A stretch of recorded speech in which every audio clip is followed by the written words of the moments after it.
All right, hello and welcome to a special episode of the Mediate podcast. We're back with the Before Trilogy, looking at the second installment, Before Sunset. But this is a special episode because recently we did a episode on the end of Evangelion, and we had a guest on, which was Jonathan's brother, and we have another guest on today to talk about Before Sunset. Someone who I know is a really big fan of this trilogy, who I've talked to before plenty of times and seems to share the same sentiments about these three films that I do.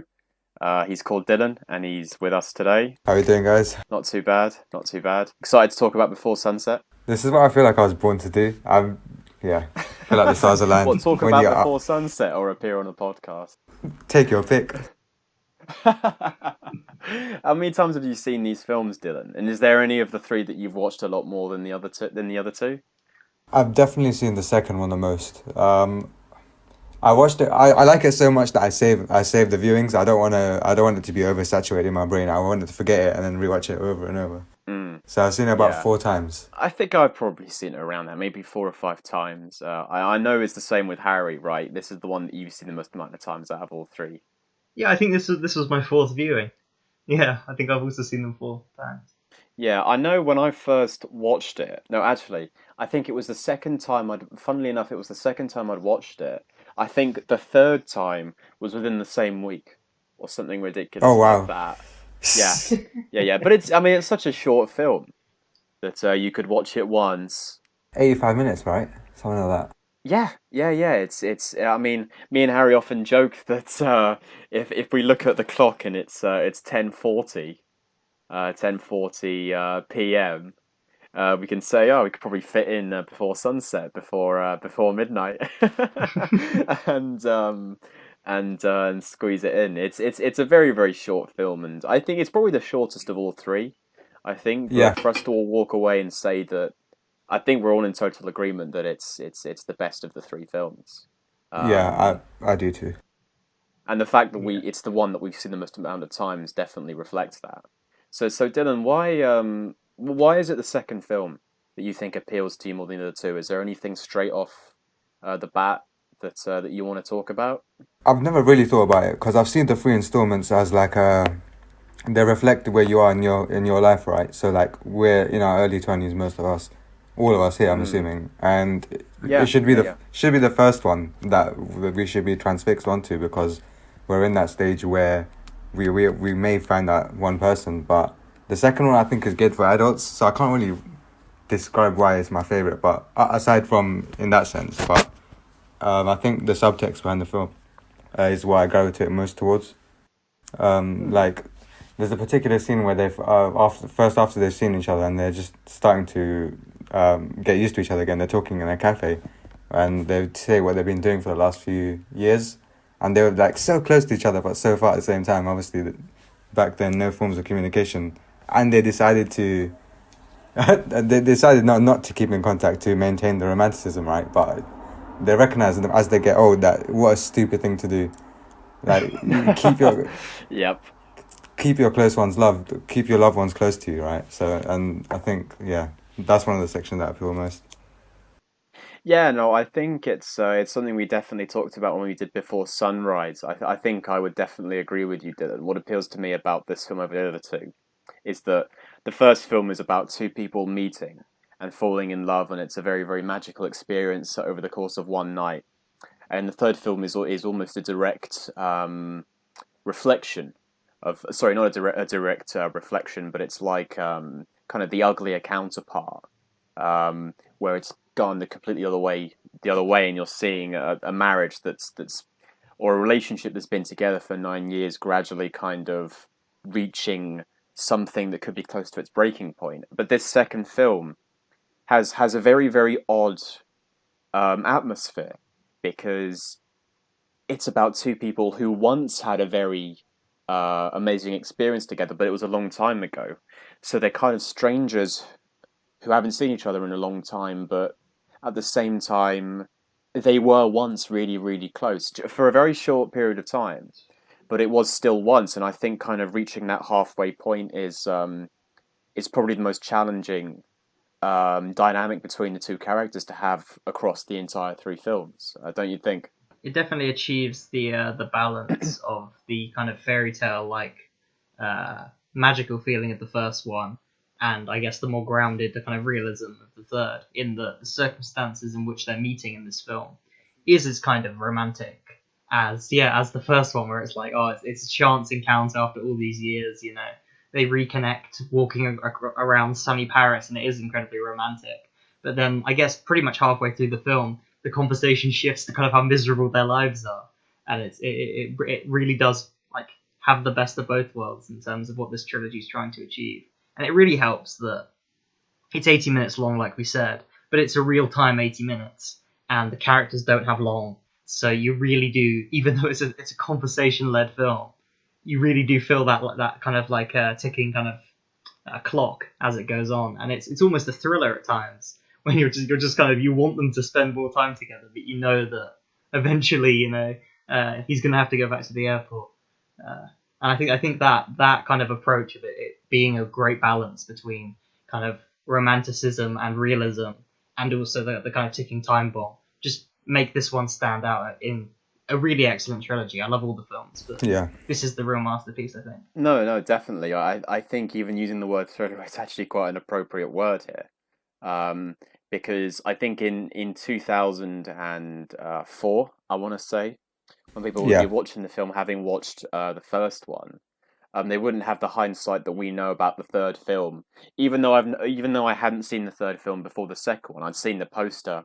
I knew they're meeting together for a third time, or what's probably maybe even more likely is that they have been together for a while.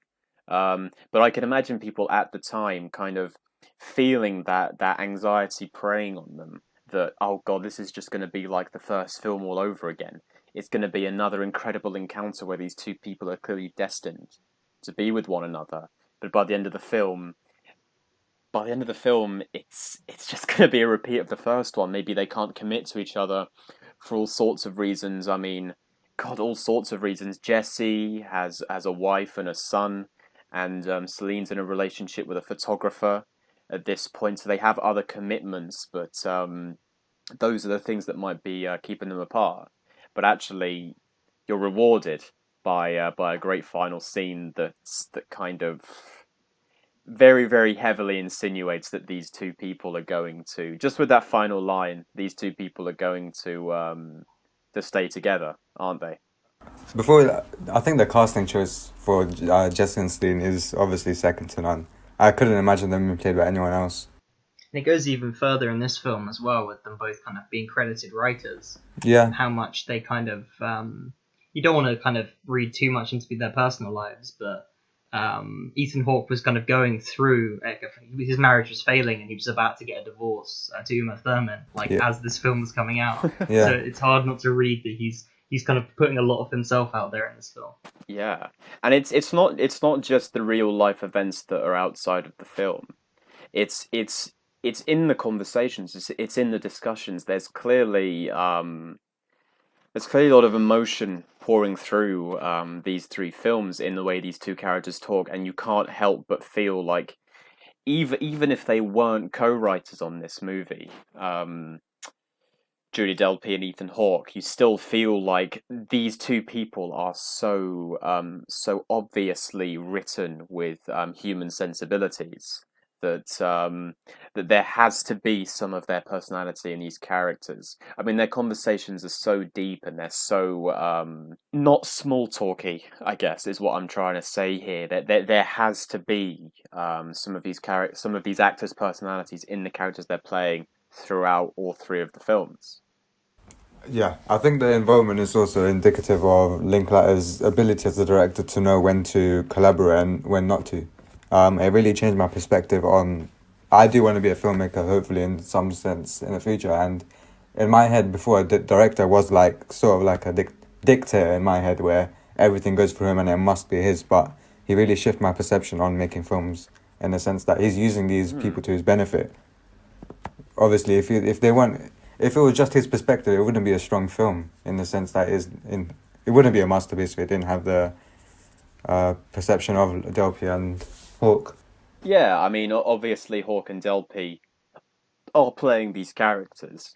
So even though it sounds kind of counterintuitive to give your actors that much creative freedom, it also is an amazing idea to just let them take the reins a little bit Yeah. to say, look, you're playing these characters, and the best performance we're going to get is the one where you model these characters around yourselves a little bit. And I think that I would agree definitely, Dylan, that really helps with these films. But it's all about your approach. I mean, there's so many directors out there that want total creative control, pretty much, and just every decision they make. I mean, obviously studios get involved and they're executive producers and things like that, but the director is the one who has the say. That they have the from moment to moment they're the ones who kind of say, this is how it's going to be. Whereas in these three films, it definitely looks like he was a lot more welcoming of suggestions and advice and input from other different sources, and yeah, it really does pay off, doesn't it? I think a really interesting thing that you could say that Linklater does as well is that he kind of makes Jesse himself, in that in between this kind of 9 year gap, Jesse has written the book, which we can assume to be the film before Sunrise. Yeah. So he has quite literally become the author that in real life Linklater had a similar experience, turned it into that film. Jesse has turned that night that we saw into a book. So in having the character come back, they're having a conversation about the film that we as an audience have seen. And just that kind of meta aspect of turning the character into almost a filmmaker, I think is really interesting. Yeah.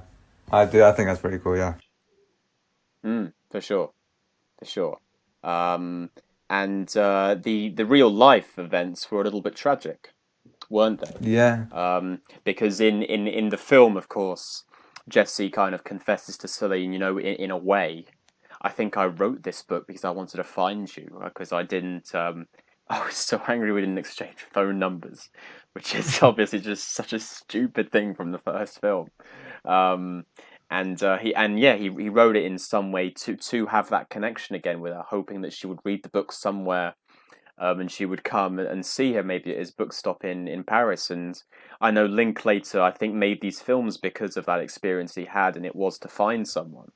But what had actually happened is that I can't remember if it's between. I think it's between Before Sunrise and Before Sunset. The woman who he had met, who he wanted to try and meet again, had actually passed away, and he didn't find out about this until I think around the Before Midnight period. I want to say, is Oh that wow. true? I think so, yeah. I mean, we normally talk about this when we're playing Cup. Oh God, But what a yeah, callback! it is also just a random thing that we mentioned on the previous podcast. We didn't know if they had surnames, and in this film we find out he's called Jesse Wallace. Jesse Uh, Wallace, yeah.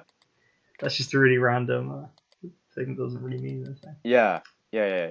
So should we start looking kind of I say scene by scene, but maybe kind of section through section, each time they move from one location to the next, should we try and break it down a little bit?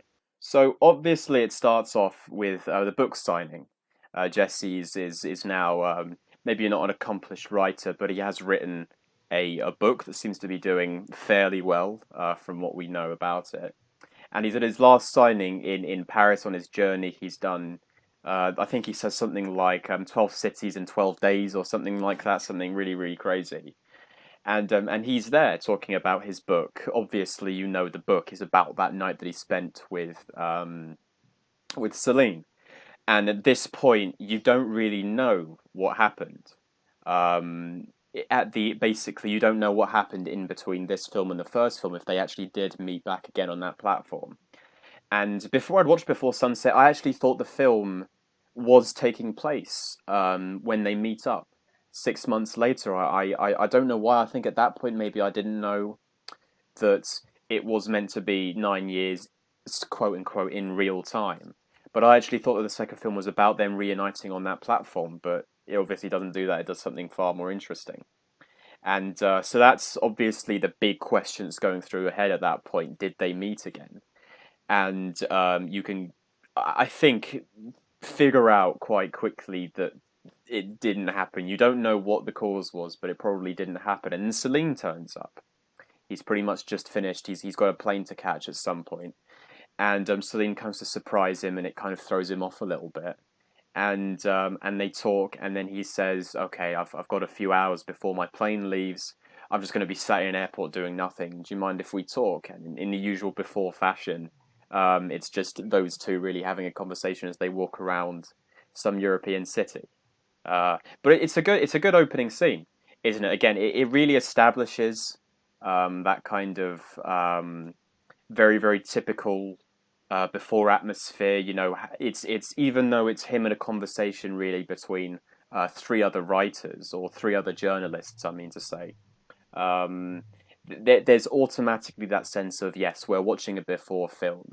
Here is Jesse talking about something that he feels quite deeply, ideas that he might have about other books, and I think it's just a really great way to kick off the film, to get you automatically back in the headspace of watching a before film. It serves a useful purpose of also just reminding the audience what happened in the previous one, with the kind of flashbacks. Although we have kind of joked before that I think some of the dialogue's a little bit clunkier in this scene, like in laying out the whole debating the ambiguities of the ending of the first film. They have a stick and shiver situation where three interviewees all have different interpretations. I think it's a pretty much a perfect film. I find this scene a little bit clunky. Oh, but see, but the funny thing is, when you look at the faces of those three journalists, and the one that you find out thinks they do get back together, and the one who thinks they don't get back together, and the one who's hopeful but isn't sure. When you attribute those three opinions to the three faces of the three journalists, you're like, yep, you definitely believe that. You definitely believe that, and I you guess it's the definitely believe that. implication that before So, so the interview with these three people, he's had a discussion, found out they all have different interpretations, and then they're sat in the position where it's like convenient to make the point. Like it's not like a big thing. No, but I It's mean, just obviously they've been talking for an hour or so, maybe even longer about his book. So I'm sure he's taken questions from them, and they've given their own opinions. So I don't think it's completely ridiculous that these three people, he knows the opinion that they have about what happens in real life. I also think Jesse in this scene is like Linkler in the film in the sense that these people are trying to dissect his work of art, right? And someone asks him if it actually happened, and then he says like Yeah, cool. I thought it was a pretty cool one-liner where he's like yeah, it is, it is, to it answer is. that would take the piss out of the whole thing, which obviously makes sense if you make art sometimes to have an answer for everything or to have a meaning behind everything is like it's not art in the true sense. And I have a feeling that when people ask Linkler about his work, the specific meanings, he can't really give one because there isn't. And if you try find it, it would take the piss out of the whole thing. So I really like that. the idea that Jesse comes up with as well as the most Richard Linklater idea for a film of all time. Like one song flashing through someone's life. That's exactly the kind of thing that he would do. Yeah, yeah. But that entire first scene is another. I mean, throughout this movie, there's examples of discussions and particular quotes and things that characters say that to me are thoughts that I have and that I find very very interesting, and the kinds of conversations that I want to be having with people that I think to me have more intrinsic meaning than, like I've already said, maybe a small talk conversation.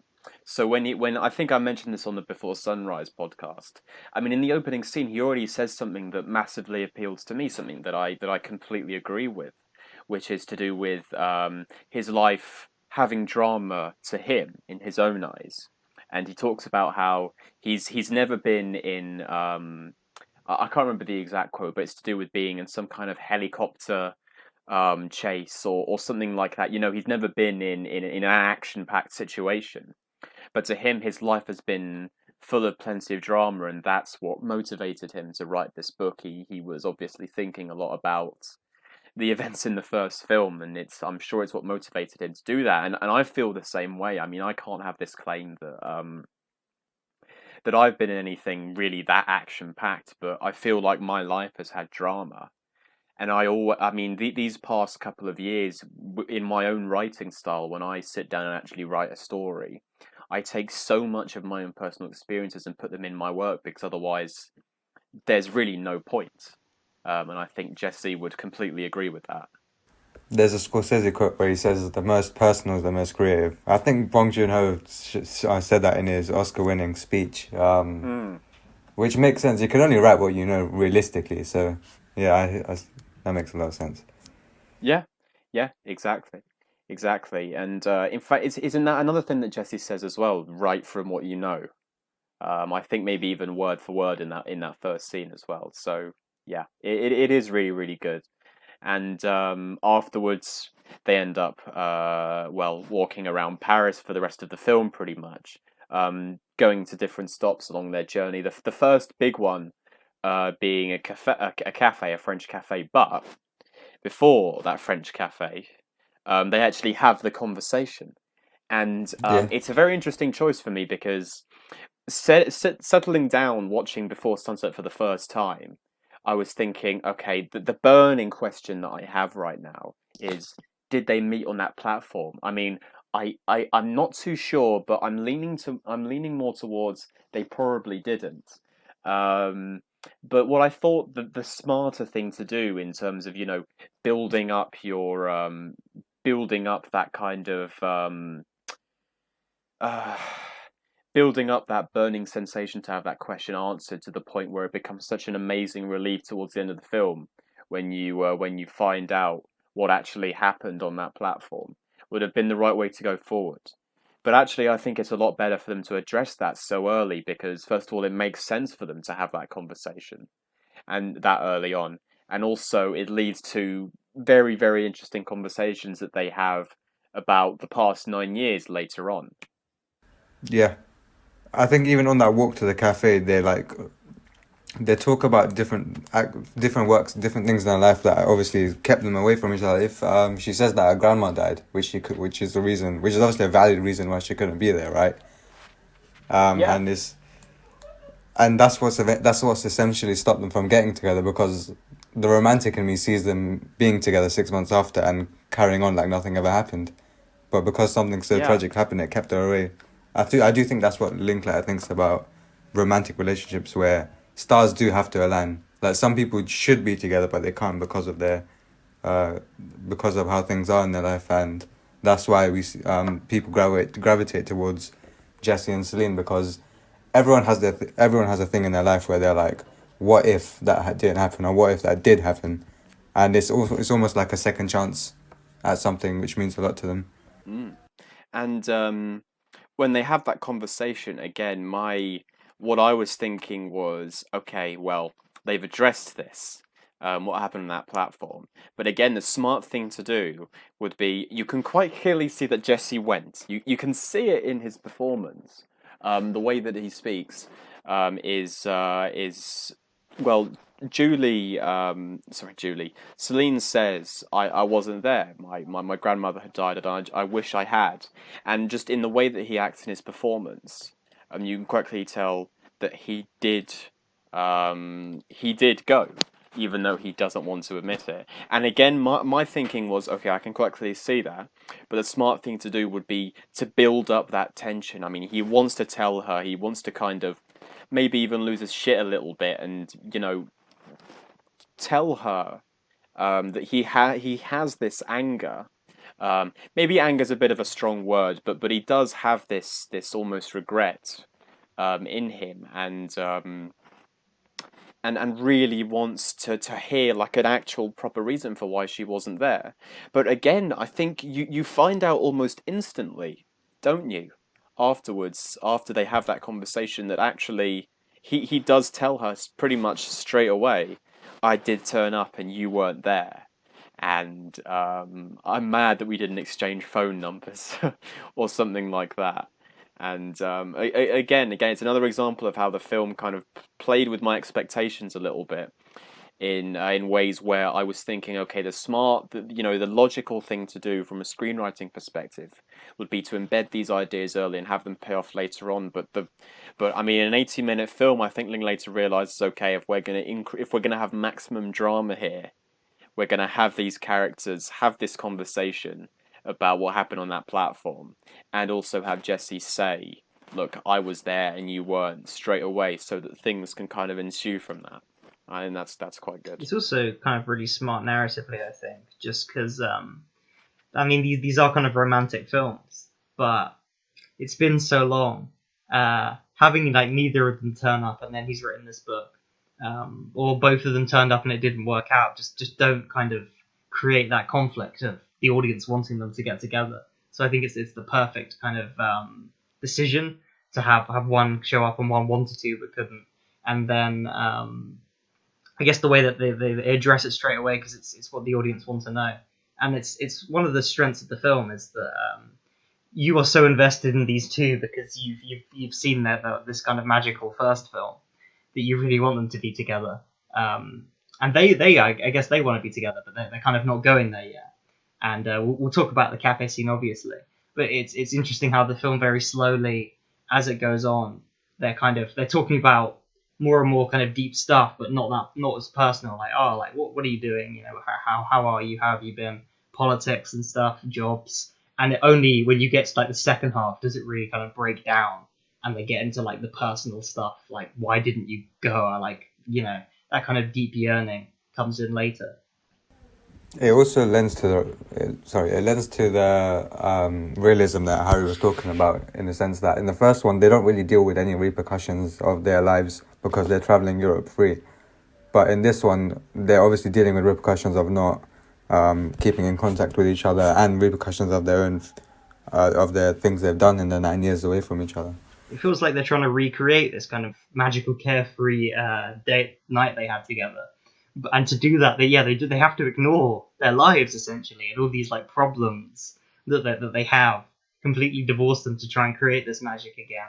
And the genius, I mean, there's a lessons from the screenplay video about this, but the genius is that the midpoint reveal of Jesse having a family, which just doesn't come up in the first half, and creates all of the conflict for the rest of the film. The fact that, oh, this guy has a life.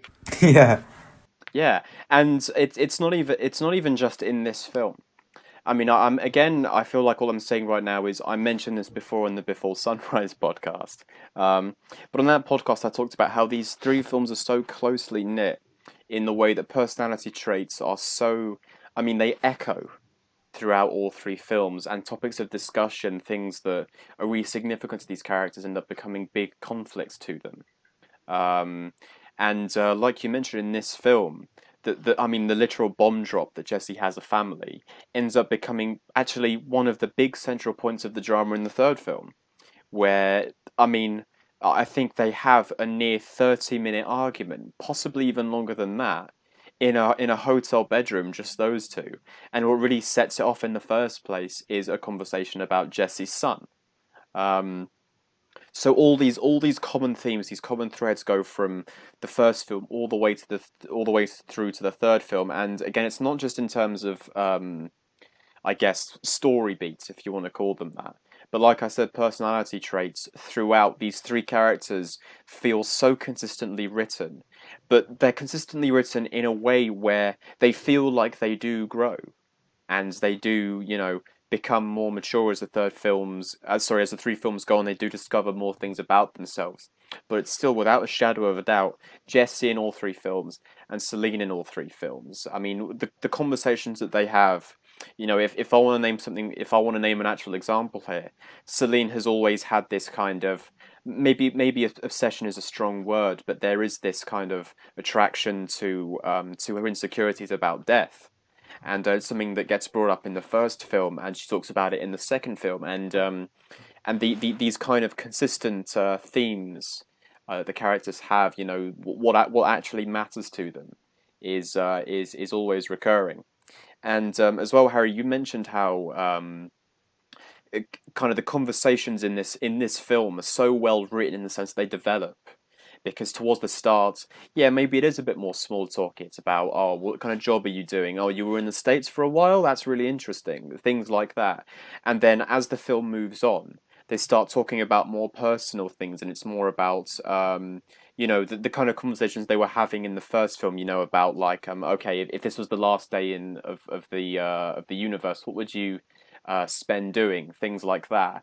And then it makes that gradual shift once more, where it stops being about the personal, but it also becomes about the things that are massively relevant to each other in terms of each other. where the film kind of slowly makes its way to. It's really really really well written. Time limit comes in there as well because obviously we know as the audience that they only have 80 minutes because that's how long the film Yeah. is. But because they have such a short amount of time, you can start like chilling out in a cafe, sitting down, talking about, I guess, more anecdotes and stories. But by the end, when they're in the car, there is just no time. They just have to get these speeches that they've been thinking about for years, about like their deepest kind of selves. That they kind of have to get them out because there just isn't the time. And I guess the fact that you as the audience know that there isn't the time and really want to see the conflict resolved is what makes all of that kind of that stuff towards the end so effective. Mm, for sure, for sure. And I mean the cafe scene is just such a great example of the connection these two have. I mean they can have conversations about the most menial things, but their approach to them, it, I mean it's watchable. I mean it's not like watching a very very dull conversation between two people. They're somehow able to take these topics that you would associate with being much more uninteresting, and they still find ways to make them exciting to the viewer, which I think is the real strength from kind of the earlier part of the film. But what is it about the stuff that happens in the cafe that you both like, that you both think is good? I think it's what they talk about, which because I'm in political science. I do politics and international relations. I'm like, wow, Mm, Celine's just doing the exact same thing as me, and it's obviously like the messages that is weaving into this dialogue where she says some things like what did she say? She said when it comes to doing things, it should be about the. It should be. She essentially says it's the journey, not the destination. Or yeah, which obviously made a lot of sense. Makes a mm. lot of sense, and I think it's another interesting observation Linklater makes, which is so true, which applies to so many things. If you can't enjoy what you're doing, like at its very basic sense, the goal shouldn't matter. That's what should keep you going. The small things to keep yourself topped up, happy. I actually think maybe the most interesting thing that Celine talks about is is that kind of time that she spent abroad, where she was sort of locked away. Locked away is the wrong word, but she was kind of by herself a little bit, and she kind of locked technology away, and she kind of pretty much spent a week kind of feeding off of a natural high, I think is how she describes it, where she spent a lot of her time walking around, thinking, writing, and that was able to, give her this almost spiritual awakening, where where she's able to kind of stop worrying. I think is what she's getting at quite a lot. But there's fragments of that throughout the entire cafe scene. And actually, another part of what makes these three films so great is the geographical locations of them. I mean, Vienna is such a beautiful city. So is Paris, and Greece is obviously a stunning location. But I mean, even these small, very personal locations, like a bookstore or a cafe, to me are so beautiful. Like I would love to be able to walk tomorrow and just go and Yeah. I don't know, go and just read a book in a French in a Parisian cafe like that. It's I mean these films are kind of holiday attractions as well as being very very personal projects. They're also a holiday attraction to a very specific kind of person too, which makes sense with the people who seem to gravitate towards the films. I don't want to say pseudo intellectuals because that would probably be mean too. It would be me too, but yeah, it definitely is catered towards a kind of person. I think what makes the cafe scene in particular, but the kind of the rest of the film work as well, is just that they still have such a great chemistry. They bounce off each other so well. Their conversations are really funny. That's like one of the underrated aspects. It's just how funny this film is. There's the kind of like running jokes and rapport they build with each other, even though they've not seen each other for so long. You could say it's unrealistic, but the dialogue is so naturalistic, and the performances are so good. You totally believe that instantly there would become a running joke about her being a communist. And just kind of like stuff where they tease each other.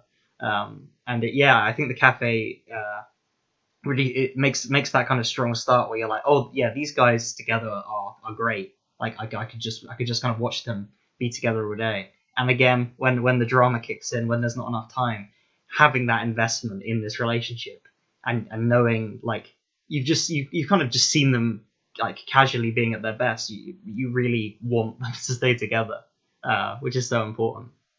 For Yeah. sure, for sure. With all three of these films, none of them would work if there wasn't that naturalism there. I mean, you talk about how when they interact with one another, there's comedy there. These films are funny.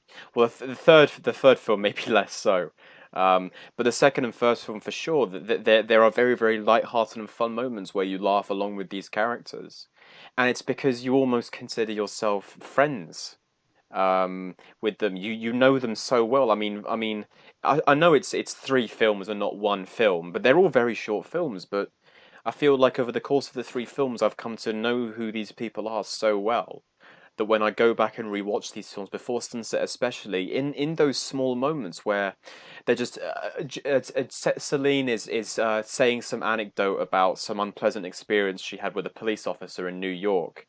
But the way she approaches it is with comedy. I can't help but laugh like Jesse laughs because it's a funny story and it's so naturally delivered. I mean, it sounds like it was it's the lack of rehearsal these films feel like they have. It feels like Celine, the way that the conversation was going, that's naturally what her character thought of and brought up, and these films are built on that realism that you struggle to find in many other places in quite the same way you do in these three films, I think. So should we move on to, I guess, the courtyard stuff, which I know has one of me and Harry's favourite moments with the time traveling character Yeah, there's just who's able to escape the continuity error, Yeah, I don't know if you've which noticed isn't this, even that Dylan. bad. There's just like one tiny continuity error of a guy walking past, and then it cuts to a different angle, and it takes about 10 seconds for him to walk past again. Ah, I didn't notice that. It's No. such a minute detail, but for some reason, me and Yeah. Ethan every time we've decided he's like a time traveler that has to go back and keep them together. The one continuity error in this whole film. I Yeah, like that. yeah, Yeah. yeah, yeah, yeah. I think it was what made it so funny is the fact that I think maybe this it might have even been the first time. I kid you not, it might have been the first time. But if it wasn't, it was the second or third time where I watched it and I noticed it, and it just kind of makes me go, that's pardon me, that's quite funny that they made that mistake. And it was the fact that Harry had mentioned it just out of the blue one time when we talked about the film, and he said something like, "Oh, it's a shame they have this minor continuity error," and I knew exactly the moment that he was talking about, and it's so minor. It's so minor. It's the product of a film that's basically flawless. That we are attached to. Well, the two flaws being that there's this one guy who just seems to be able to time travel throughout the film, and there's one scene at the start where these three journalists just have the contrasting opinions about Jesse's Yeah, it's book literally that the only Harry seems flaws to of not it. like.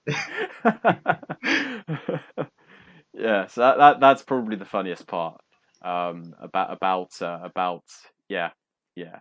But again, with the courtyard stuff, that's when things start to maybe move towards the kind of conversations that are more reminiscent of the first film, aren't they? They talk about again about what they would do if they had one day left alive. I think it actually starts off with Jesse and Celine having an argument about whether or not they had sex in the first film, which actually kind of pays off in a really funny way. Later on in the movie when they bring it up again and Celine says, "Oh, of course I remember. We had sex twice, you idiot," which is Yeah. really really funny. When he just thought that she was being completely honest about having forgotten. But yeah, no, it's really good. And again, I think it's the first part in the film where these two characters feel like how they were in the first film. I mean, you kind of watch the courtyard stuff where they've moved on from maybe the more administrative side of their conversations, which is yeah, again to do with jobs and stuff like that, and they almost look 10 years younger in these scenes. I mean, it's the Jesse and Celine from the first film, basically, back together, just talking. Yeah, I think well, a really kind of key switch now for the film is that Jesse is just very horny. Like he's, I guess we find out later that he's just not had sex in a very long time, and he's spent years writing this book, obsessing over this one incredibly romantic night, and it's weird that he's kind of talking to this person. And it comes back in like a Yeah. really like emotional way in the car when he kind of talks about how like depressed and sad he is, and how much he kind of has been thinking and dreaming about her. But during these scenes, he's just trying to make as many like sexual kind of like jokes and and kind of things. It is kind of like funny how much he's trying to like hint at what he wants in these this kind of sequence of the film. I think it's actually it's also the start of the running thing of like oh no, I'm gonna be sat in the airport for 2 hours wishing that we had been able to spend a little bit more time together. Because at this point, it's becoming increasingly obvious that he just doesn't really want to get on that plane and just wants to live the rest of his life in Paris with Celine if he could, just not go back to his to his life in America. Although that is a little bit harsh. I mean, he does talk about how much he loves his son, and he would. I think the exact quote that he says is he would suffer any kind of torture to be with his son for all the minutes in his life, which I think is really really nice. Although, do they start talking about Jesse's marriage before they got on the boat? Is it in between the courtyard I and think it and is. the I boat think it's pretty sequence? much like the midpoint of the film. It's it's when you find out that he's, well, not talk about the marriage, but you find out as an audience that he is married. I don't know if I remember correctly, but doesn't Celine bring up her relationship with the photographer sort of as like a deterrent when Jesse says, "Obviously, I want to spend the rest of my rest. If you have a day together, I want to spend the rest of the day in a hotel with you, having obviously rounds of sex." But I thought it was interesting that she brought up the relationship slightly after to like kind of deter Jesse from making any more moves or keep herself protected from him. Yeah, it's entirely possible. I hadn't actually noticed that before, but I guess it is quite a natural reaction to have. Whether in this exact moment she was starting to think, oh, maybe Jesse is really who I want to spend the rest of my life with. Whether she was actually thinking that or not, but it definitely makes sense that she would be kind of scared of almost uprooting her life a little bit, and subconsciously trying to tell herself, no, this is almost wrong. I shouldn't be trying to relive one of the best nights of my life with this person because I have a life here that I shouldn't try and get rid of. I was gonna say if she acknowledges how much she loves Jesse, or that romanticizes that one night of Jesse, it also like kind of shows how much of her current life is a fabrication, her relationships are like placeholders essentially, because none of them Mm. can Mm. recreate the magic that Jesse did. So it'll be tough to look at. Yeah, I think the best, without a shadow of a doubt, the best aspect of that of her character comes out in the cab ride, doesn't it? That's when you really do find out how much of her life has kind of been decided, and how much of her mind is still rooted in the past. Saying things like, "I think I might have given up on the whole idea of romantic love that night that I'd met you." But we will get to that. First off, the boat ride is a really really gorgeous part of the film, isn't it? I mean, just being able to ride through the Seine, and I know that there's a really fantastic shot that actually kind of takes you through the boat in one single take that I really really like. As they're both walking from the back of it to the front. Yeah, it's really nice. And what they end up talking about is also very very interesting. And especially how it culminates towards the end, which is to do with Jesse kind of. I think at this point Jesse really starts to sort of it's I think that kind of small level of anger is starting to bubble a little bit at this point, and he just wants to say, "Why weren't you there? Why weren't you there on that platform? You know, our life could have been so different." And there's actually a really fantastic part that also says so much, and it's a real gut punch as well. When he says, you know, on my wedding day, I was driving and we turned the corner of such and such street, and I looked over coming, and you came out of. I saw someone who looked like you coming out of a deli, and I was sure it was you, but I couldn't be sure. And she says, "Well, I lived on a street very close to that, so it could have been me." And hearing lines like that are really well, they're heartbreaking because you know that these 9 years must have been to some degree quite tough for both of them, and to miss each other so casually like that without realizing is pretty monumental. And I think an important kind of aspect in how Celine's acting in all this. I mean, I don't want to keep jumping ahead to this the kind of scene in the car, but it is the fact that she read the book. You know, she had to read it twice, as she says, because it's reading someone else's version of you that they've kind of built up in their head and are kind of recreating. And I mean, sometimes you don't realize how far you've come until someone reminds you of something like you did, and suddenly reading this version of yourself that was full of kind of youth and optimism. It's why she feels these feelings about how kind of I guess she didn't feel upset with her life until she reads the book and realizes like what could have been. Um, and I think that's kind of weighing on her mind the whole time. And she doesn't actually bring it up until they're kind of forced to confess in the car. Um, but yeah, I think that's like a big aspect of how she's kind of acting in all this. And also, she's the one that brings up that she has a boyfriend. She's the one that brings up his family. So that again, I think, is weighing on my mind the whole time. That while Jesse is more than happy to try and have the conversations they had in the first film together, it's Celine that has to kind of bring up the reality a little bit more.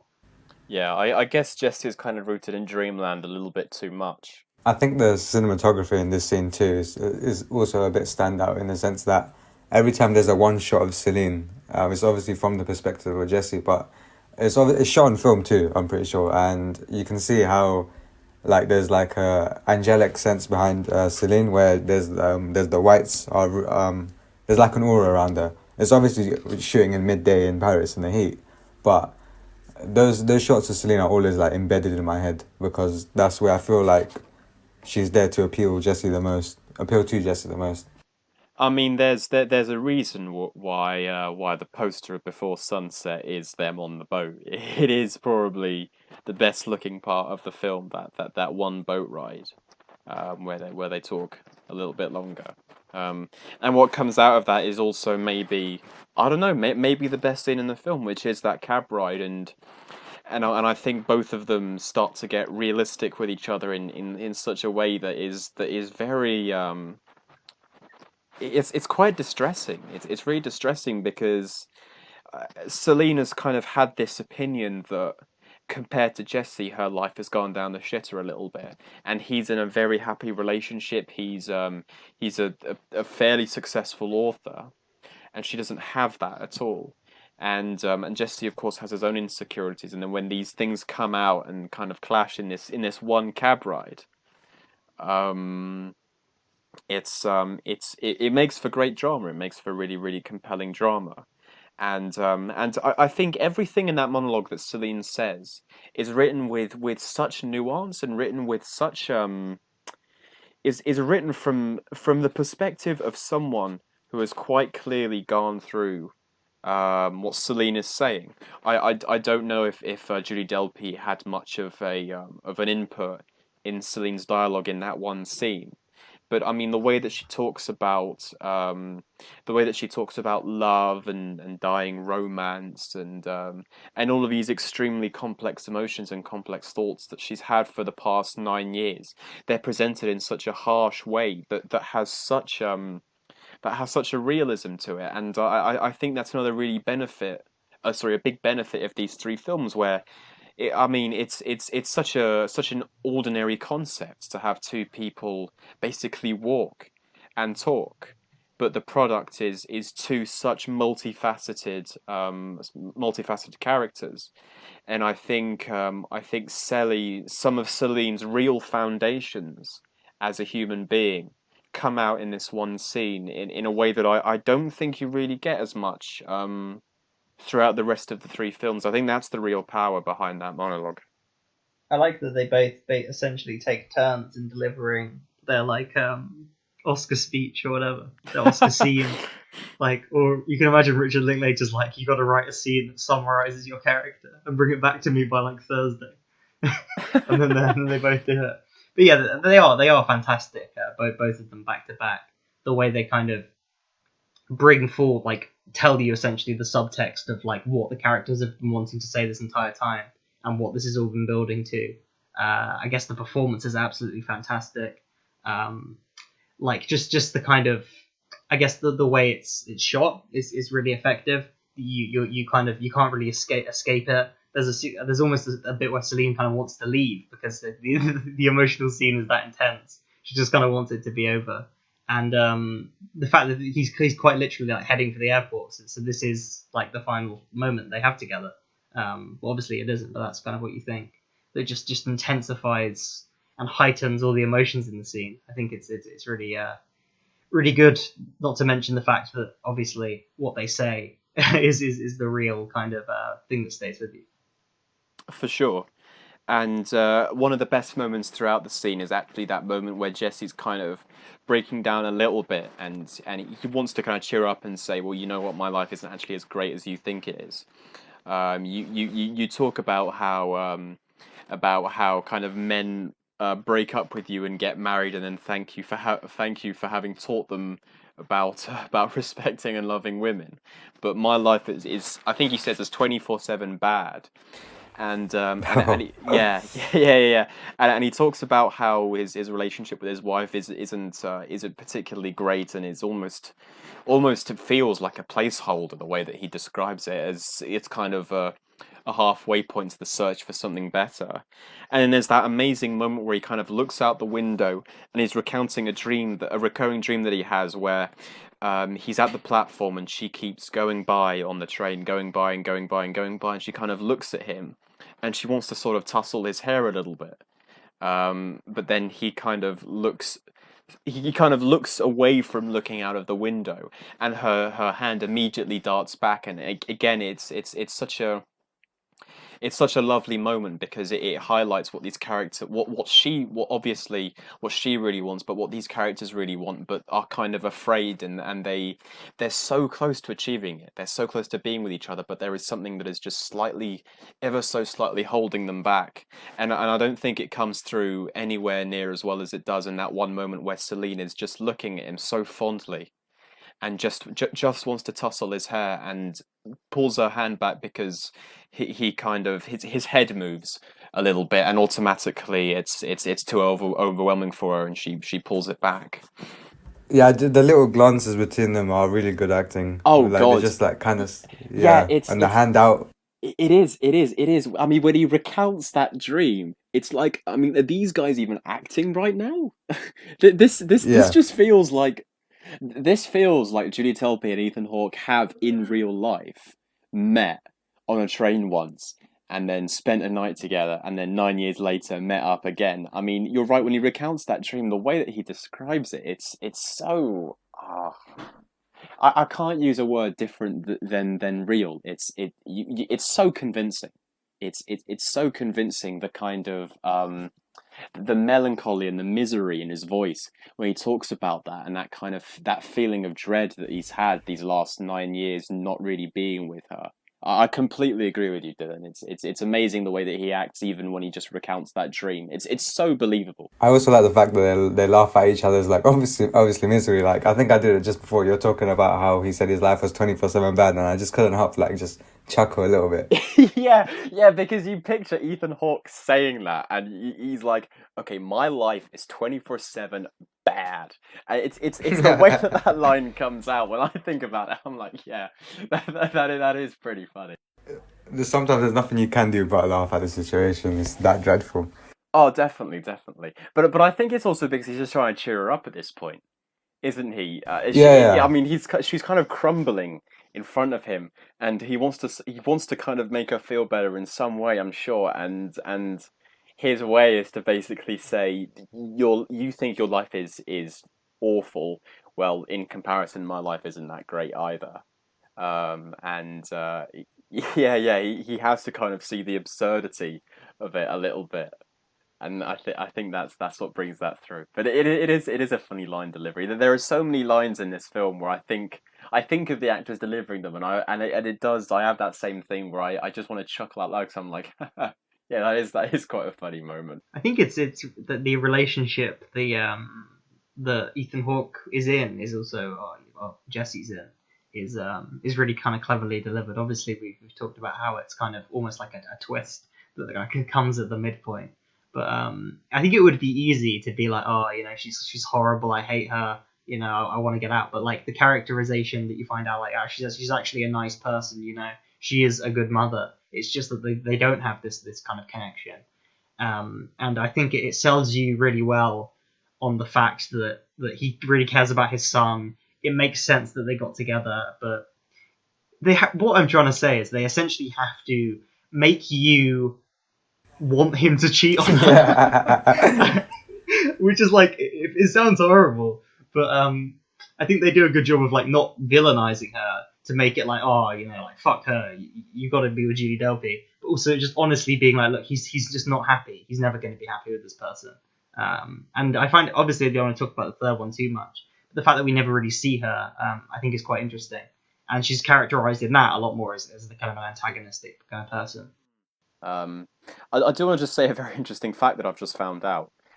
In the next part of the film, I guess the last kind of section of this movie, when they actually get back to Celine's apartment, those two people who talk to Celine outside her flat, and they say things like, "Oh,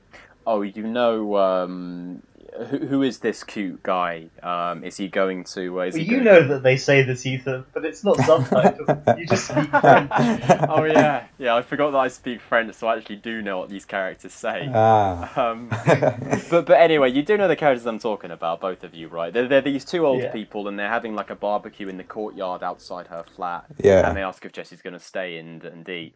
Well, those two characters, the man and the woman, are actually Julie Delpy's parents in real life. Oh wow, I didn't know that. Oh, No no way. way. Yeah, That's so cool. yeah. That is really cool.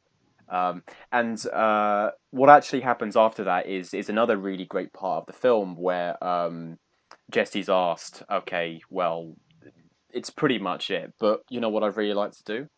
Before I go to the airport, I would really like to hear a song of yours that you compose, and she agrees.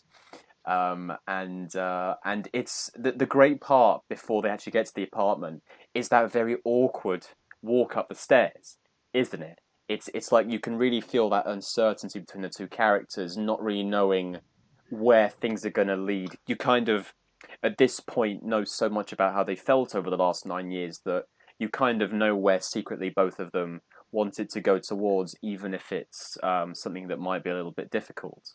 Um, It feels like the record store in Before it Sunrise does. almost. They kind of both know how each other feel, and there's this kind of awkwardness and tension as to kind of like what's actually going to happen. Yeah, yeah. There's a very tense atmosphere, and it's punctuated by that silence, isn't it? It's just this one shot of them walking up a flight of stairs as they kind of exchange looks with each other, and very very small glances and smiles, where it captures that awkwardness pardon me, so well, um, leading into the final scene of the film, which is where the stakes are probably the highest throughout. You get the most important payoff in the film as well, which is the running joke that she's a communist, and then the revelation that her cat is called Shit. Okay. Yeah. Brilliant. That's all the film's really been building to. Yeah, that's great. That's great. Also, could we take a second to just talk about how apolitical Jesse is as a character? It is kind of funny. All these Typically moments, American, isn't it? and yeah, exactly. And in the third film as well, there are some moments where it's like, God, yeah, this guy is so centrist. Yeah. in the way that he acts and the way that he talks. Like there's a moment towards the start of the film where she's talking about, social awareness, and he just makes a mockery out of it, doesn't it? And He's so American, isn't he? yeah, Yeah. it's such a Jesse kind of a thing to think about. It's maybe not a huge part of his character in these three films, but it's definitely one aspect for sure, where she's obviously been portrayed as someone who's a lot more political and I guess more active, whereas I think he is a lot less caring about these kinds of things. But the final scene of the film is great because Celine plays the song, doesn't she, on her guitar, the waltz about Jesse, which is such a nice piece of music, isn't it?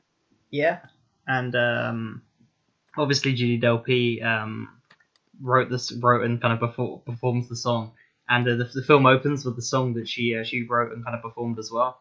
And it's interesting that if you look at her career after these films, how she's made films where she's starred in, directed, and kind of composed the music. She's very clearly this kind of artist with a singular vision. So I think it's really cool that a lot of herself as an artist has been put into this, with her.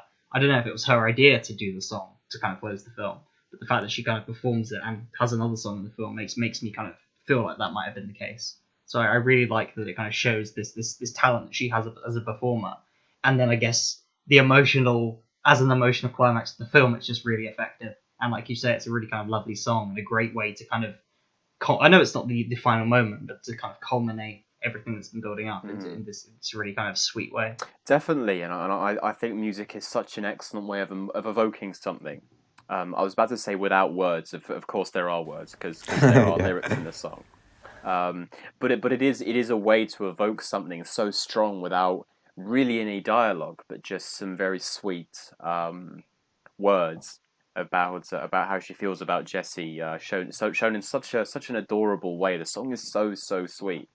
Um, and Harry, I think you might have made this joke. I can't remember, but it would be so funny to redo the end of before sunset. And she says, "Okay, so I have these songs. Do you want to hear one about my cat, one about an ex-boyfriend, or some waltz?" And Jessie says, "Play me the one about the cat." And then she plays the song about the cat, but they just don't get together. And he never hears, yeah, he never hears that one. So he's like, "Okay, well, I guess it's time to go." He just leaves for the airport. God, what a way to end the film that would be. But of course the final part of the film, that very very much needed climax that you want, that moment where you're like, okay, things are going to be okay, these two characters are almost certainly going to get together, is with the line, "Baby, you're going to miss that plane," and Jesse kind of smiles and says, "I know." And God, it'd be so funny if, like, 9 years later and before midnight, they still hadn't got together and they'd, like, met up by complete chance, and it was like, "Oh, okay, we're going to be doing this again then, I'll be doing it in 2 hours."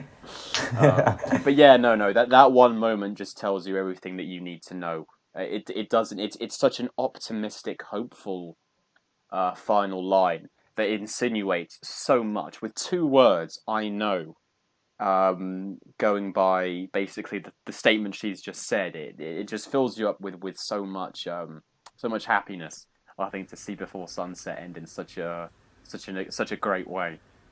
Also, when he's playing with his wedding ring on his finger, isn't he? I just thought that's a brilliant little addition. Yeah. That's true. Actually, that's true. I think it would be funny again. I know we just made a very similar joke, but she tells him he's going to miss the plane, and then he just checks his watch. Oh shit! Runs out the apartment. Gets up and leaves. No. Even better than that. You go back to the start of the film, and Jesse says, "Oh my God, you're at my book signing. This is insane." And she says, "Yeah, I was hoping we could go for a walk for a bit if you have the time." And he says, "I'm going to be really late for this plane. I'm sorry. I probably should get going." And he says, "Taxi," and then he leaves. And then it's like a 5-minute film. God. Or we'll meet here again in a year's time. we'll be back at this bookshop 6 months from now. You better be here. And then they meet up, and you find out that Celine's other grandmother died, and that's why Oh she God. couldn't come back. Oh gosh. Uh, Uh, We should actually talk about the real ending, which is obviously fantastic. yeah. We should. Well, I've said all I want to say about that Yeah, final line, that great final line. it just leaves you in like such a good mood. I think it's his body language. It's obviously the lines. Just it's so great. The music that's kind of playing that leads you into the credits. Like it's almost frustrating because you're like, oh, I want to see what happens next, but you kind of know what happens next because of the mood you've been put in. it's the positivity in that scene too. It's like well, when they talk about Nina Simone for about a couple minutes, but all they Yeah. do is just praise her and how much the world is missing a great artist. But it's like one of my favorite conversations. Obviously, film criticism and general film talk is normally just shitting on directors or films, which is hilarious. But to see like people like talking about a mutual adoration of a certain art form is something that's like really fun to listen to, and that just only works well with the happy ending. To be fair, It also kind of ties into something being lost as well, like the fact that she's gone. I can't believe she's gone. Did you get the chance to see her in concert? Obviously, they didn't plan for this, but the Notre Dame kind of burning down and then having that conversation about, I wonder if the Notre Dame will ever kind of go, and that how that reflects upon their relationship. You know, I think the tagline is like, "What if you got a second chance with the one that got away?" And the idea of like not being able to kind of see these works of art, um, but their relationship that is kind of getting a second chance. I think that's kind of an interesting kind of current that kind of runs throughout the film. I was just gonna say things like artists die, but their work doesn't, right? So like when Notre Dame really went down the real life, before sunset was the first thing I thought of. I'm like, okay, I still have it. We still have it through that, and I don't really care about architecture or things like that. But for some reason, when Notre Dame went down, I was a little bit upset about it. Because they tell that great story about it almost doesn't even matter if the story is real, because, and they kind of say that because of how Yeah. good it is about blowing it up. I just wanted to kind of talk about this film as a work of art. Like we haven't really mentioned it, but just the technical filmmaking feat of filming essentially an ongoing conversation across like numerous shooting days and keeping that continuity of lighting and costume pretty much perfect, apart from that one joking scene that we've talked about. Like the way they managed to like make it feel like it's happening in real time, I think is just phenomenal, and especially with the boat scene where they managed to get the lighting just perfect. And maybe they did that in one day, I don't know, but I just think it's a real feat the way the film is shot. It's shot like in a really great way, and it keeps that kind of real time approach. And we've talked about the storytelling implications of doing it in real time, and it's not a one shot film, obviously, but I think it was just fantastic the way it's made, and it really emphasizes the storytelling and makes it unique amongst other films. Like, there's not many films I can think of that play out in real time like this, nor as effective and look as great as this film does. It is a feat for the film to be shot in such a way that's so consistent, considering it's meant to be shown in real time. But what I think is even a bigger feat than that, actually, what's even more remarkable, is that these three films are pretty much carried on the back by Ethan Hawke and Julie Delpy. It is just conversations, pretty much. It's just two people having a nice time together as they walk around a city. All three films are like that. Well, the third film, maybe not a city as such, but it is still basically the same gist.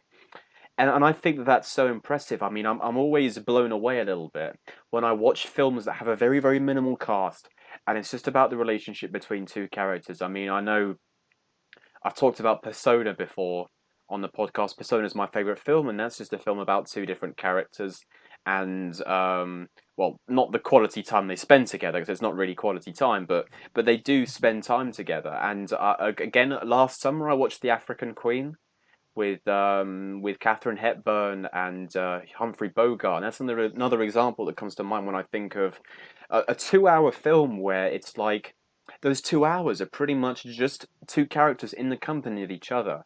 And there's nothing really more going on than that. But what they're able to do in those 2 hours with just two characters, with some good writing, some great performances, is astounding. I really don't think that you need these crazy set pieces or these insane towering helicopter shots to achieve something that's really wonderful. I think these three films are such great evidence of that. I did also want to bring up something about criticism of the film. Mm. I don't have any at all. But I was talking to one of my housemates who's seen the films, and it was a shock to me because she doesn't fit the stereotype that I would watch them, right? And I asked her, "What did you think about it?" And she told me that she didn't like it, and then that's really surprised me. Like, why? And what she told me, what she said is they argue too much, and I thought that's such a Wait, hang on. Sorry, did I hear you right? She said they argue too much. yeah. And when I I was can like, think, understand that if you watched Before yeah. Midnight by itself, but did she watch the other two films? She said the first one was good, the second one she didn't get, and the third one, why? What is the point? I just thought, Actually, actually, to be fair, I think I have heard that before. yeah, I think people who really love the trilogy love the second one more than the first and the third.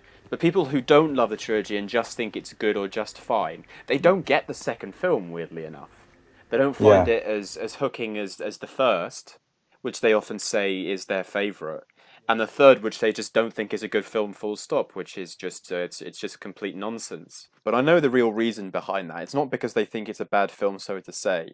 It's because you've basically spent two films with characters who, I mean, if they're not destined to be together, then no one on earth is. And then to basically watch the third film, which is kind of their marriage breaking down a little bit to the point where it actually might be broken beyond repair, is just leaves them thinking, well, I didn't like that film, really, which I can understand. I definitely see that point of view. I don't agree with it. I think Before Midnight is a film I wasn't too keen on until that yeah, scene that I mentioned earlier on in this podcast, which is them having a very long, drawn out argument, which I think is just an outstanding sequence. Just full stop, and that just pulled me right back in. I was like, okay, this is the. I mean, I know they're arguing, and the first two films they didn't really argue or really have that much negativity, but this is the chemistry between the two that I've been missing. I mean, this kind of this almost constant, back and forth between the two, where it just kind of carries on building and building and building, and the third film builds in a different way, where it's building to something that you don't really want to see happen, but you can't help but just kind of be blown away by again the realism in the argument. But of course, we'll talk about that when we end up reviewing the third film at some point. Yeah, the third one's more like a Blue Valentine or a Marriage Story than the other before films, and it's kind of honest depiction of like a marriage breaking down. Yeah, yeah, no, definitely. And again, I can't remember if I mentioned this on the Before Sunset podcast. Um, but another, actually, I'm pretty sure I did, but I will just reiterate it because I think it's quite a nice idea. That the third film breaks down a little bit because they have been together for so long.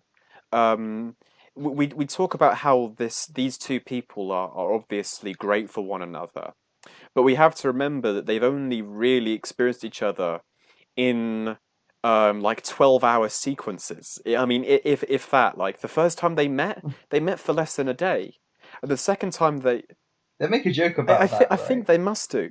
Yeah, yeah, that sounds that does ring a bell. Uh, but in the second film, they talk about how, well, Celine mentions that she heard recently that couples have all been breaking up recently for the same reason. That spark isn't there anymore. And what the first two films clearly have is this, very, very well lit spark between the two. But by the third film, you can't really expect that spark to carry on, because life becomes that much more monotonous. It's a depressing thing to say, um, but it is true. I mean, of course, that's not to say anything like the love is dead. I obviously don't mean that, but it's not quite the same magic that there was at the start, and I think that's a big part of why things start to go a bit haywire. by the third film, I think it relates to something that Celine was saying in the second film, which again goes back to my previous point earlier in the podcast about how these three films are so closely knit. You know, conversations that people have, that these two have, about seemingly random things that don't really have any kind of consequence end up becoming big parts of their own relationship. And I think that's clearly the work of someone who has put a lot of thought and time into crafting these three films to work well with one another. But yeah, no, Dylan, it's been great having you on the podcast. Thanks so much Thank you. It's been great being for here. coming, because I have been trying to actively think of people that we can have on as guests, because it's such a great idea, and it's so refreshing to have someone come on who's not been on an episode before, who's not one of the usual gang, to talk about something. And I knew we were doing Before Sunset. Like I said at the start of the podcast, you and I have talked about the Before films so many times. And I knew you would have stuff to say about one of these three films. And if this is your favorite, then I'm glad that we had you on to talk about your favorite. It was really good, and I'm 100% sure that I will invite you on again soon. If we end I'd up love reviewing to. something that I know you really like. Thank you. If we do a Brian De Palma film, you'll definitely be the first person If you do a I Paul go Thomas to. Anderson film, I need to be there. Oh my god, we did There Will Be Blood a while ago. That was a good episode, and it would have been great to have another harsh defender of that film against Tony. We should stop this podcast so we can talk about some Yeah, PTA now. Yeah. yeah. Okay. Thanks for listening. We'll see you All right. with Before Midnight.